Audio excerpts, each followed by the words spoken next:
I didn't really know what that meant, so these are my declarations. So I went to Webster and read that an anecdote is a short and amusing or interesting story about a real incident or person. And I thought, well, perhaps we should start with our honorees, the two very distinguished professors that you just heard about. And then I thought, well, I could tell you stories about them, but I'd probably be better to start with, some pictures. I think you'll recognize Andy Shaw there. That's an interesting look. Many people know probably Andy spent some time in Houston, in Texas. They probably didn't know that time was in the 1970s. But that's certainly what it looks like here. And then we have this guy, always willing to serve his fellow man.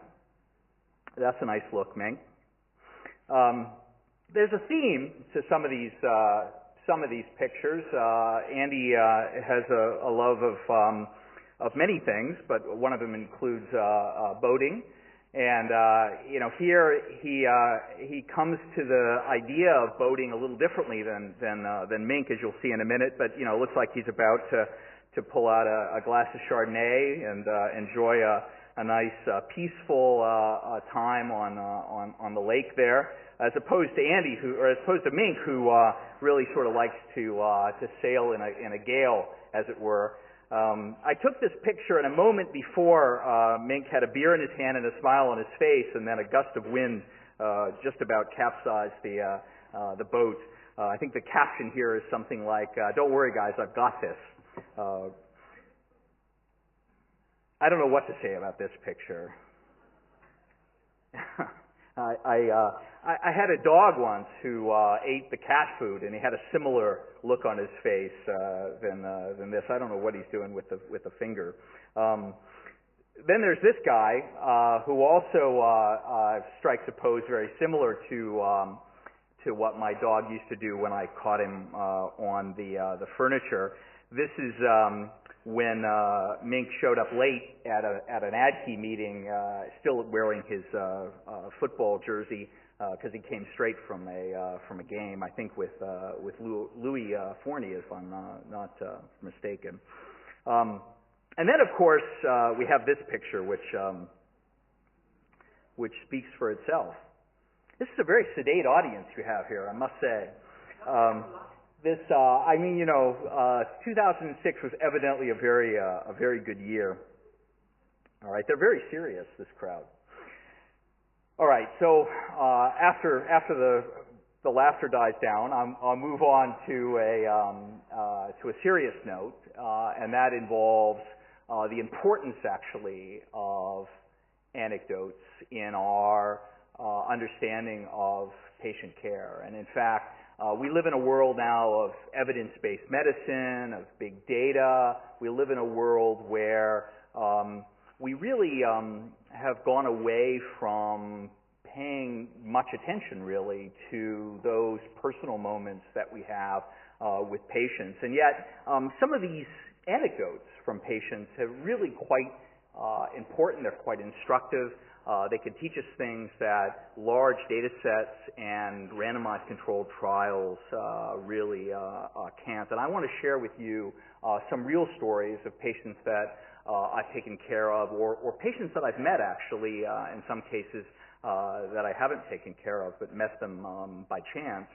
And they tell, I think, a very interesting set of stories. This is the first one, a 76-year-old male who was 8 hours after his mitral valve replacement for mitral stenosis. Had a cardiac index at that time of 2.2. His CVP was 14. His SpO2 was 53%, lactate of 1.8. He had a mean arterial pressure of 65 on no vasoactive drugs. And so I think, in our world that was, pretty good numbers. Pretty happy with where he was at that particular time. But the problem was he wasn't making much urine, and his creatinine was already increased 8 hours after cardiac surgery, which is very unusual because actually the typical response if you were to measure a creatinine 8 hours after cardiac surgery, you typically see it to be lower than baseline. And so this was obviously indicating some significant degree of renal impairment. And he was given a fluid challenge. He was given 500 mLs of albumin. His CVP inched up a little bit. His cardiac index didn't change, and his urine output made no difference. This is what we call a negative fluid challenge. Troubling, though, in most places in the world, in particular, I would say in North America, in almost every circumstance that I've seen, this would have been followed by yet another fluid challenge because, that's sort of what we do. And then maybe if that didn't work, we would have given a dose of Lasix. And if that didn't work, we would often throw up our hands. But instead, we put the patient on dobutamine, and despite the fact that his mean arterial pressure fell, we started him on a little bit of epinephrine to keep the blood pressure up and managed to convince the cardiac surgeon to just go do the next case and not worry about this patient. He ultimately improved with a little bit of inotropy. His cardiac index improved. His mean arterial pressure stayed the same. His SpO2 actually stayed exactly the same, which is something you sometimes see when you improve oxygen delivery. There's no change in the SpO2. His CVP fell, in fact, with this intervention. His urine output improved. His creatinine the next morning had decreased and subsequently decreased further, and he was discharged to home 5 days later and had an uneventful course. I point this case out because it reminds us that there are fundamental and important things we can do about acute kidney injury, and in particular about cardiorenal syndrome in this particular case. This is a dramatic example, but it's an anecdote that I think provides us with a view toward what we can achieve for many of our patients. Mrs. GF didn't do so well.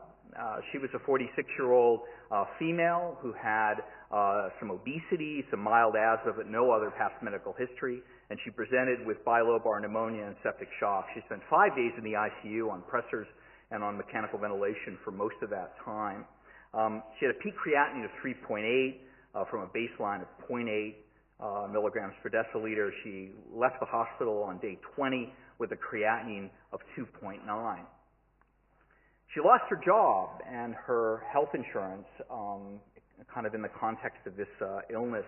So she had no follow-up. She had no return to any physician for some time. But interestingly enough, she was actually enrolled in a clinical study. And because of that, she had follow-up from a study nurse that visited her at her home and found that she was, on day 97 of her post-op follow-up, as part of the study, we measured creatinine as part of that visit, and she had a creatinine of 3.3 at that time, from 2.9 when she was discharged. So clearly not doing well. She was newly hypertensive, and based on a referral from the PI of this study, she was able to be seen relatively soon by a new primary care provider who found the patient to be hypertensive and rather significantly diabetic, which was something that she didn't know. We failed this patient. This anecdote tells us that we really didn't provide the kind of follow-up that we could have for this patient and would likely have interacted in a way that, interceded in a way that would have improved outcome. It reminds me of this little picture that was floating around the internet for some time. We sort of stranded her on this bridge without much help, and I think this story reminds us that there are things that we can do once patients leave the hospital, as well as when they're in the hospital. Mr. KJ is a 66-year-old male who had coronary artery disease. He had 2 stents. He had hypertension. He was admitted with ascending cholangitis and had septic shock, bacteremia. He had surgery on day 2. He was 3 weeks in the ICU on pressors and mechanical ventilation. He developed ARDS. He was treated with gentamicin and multiple contrast studies. His baseline creatinine was 1. And we can imagine, we all know, in fact, what happens to these kinds of patients that have all these kinds of exposures. But it didn't. His creatinine stayed stable. And I present this anecdote to remind us that there are times when, whether it's because of what we do or despite of what we do, patients have a course that is much better than expected. And we tend not to study these patients. We tend not to think, well, let's do a genomic-wide association study on these patients. Let's do an analysis to figure out what went right with these cases and see whether we can emulate it in multiple other cases. The final case is Miss J.G., who I met at a cocktail party. And someone, introduced me to her and said, that I was a researcher and a physician, and she asked me what I researched, and I said, sepsis and acute kidney injury. And she said, I had sepsis once. And I said, really? And she told me her story, and she's a 56-year-old female now in good health, but 20 years ago, she had an episode of severe sepsis. She had pneumonia, she had 10 days in the ICU, she was on mechanical ventilation for 3, and she was treated with, she thought she was one of the first patients in Pittsburgh to be treated. Actually, we were doing it for some time then, but she was fairly early on in the course getting continuous renal replacement therapy, and despite that history, she had no idea what her renal function was currently at. Didn't know. Never talked to her doctor about it, never came up at any, she presumed it was okay, but she just had no knowledge of it. And we were talking about this, and I said, I really want to study what happens to people after they leave the hospital. It's one of my research projects, and I want to get patients involved and get them to understand whether there are things that they can do to improve their health. Tell me about your experience and what we could do to reach patients like you. And she said, all I wanted to do after this happened was forget about it. The last thing I would have wanted to do. I mean, I'm able to talk with you about it now, but I had no interest, would have had absolutely no interest talking to any physicians about this problem now. Very different than we might think our patients would want, and yet this is what she expressed. We have to figure out ways of reaching these patients in ways that will improve their overall long-term outcomes. And then, of course, there are anecdotes that I hear from our colleagues, and I just want to share briefly a few quotes of things I've heard. From a cardiac thoracic surgeon, it's better to just have their AKI and get it over with quickly. From an intensivist, the best way, actually one of my partners, best way to deal with AKI is not to measure creatinine.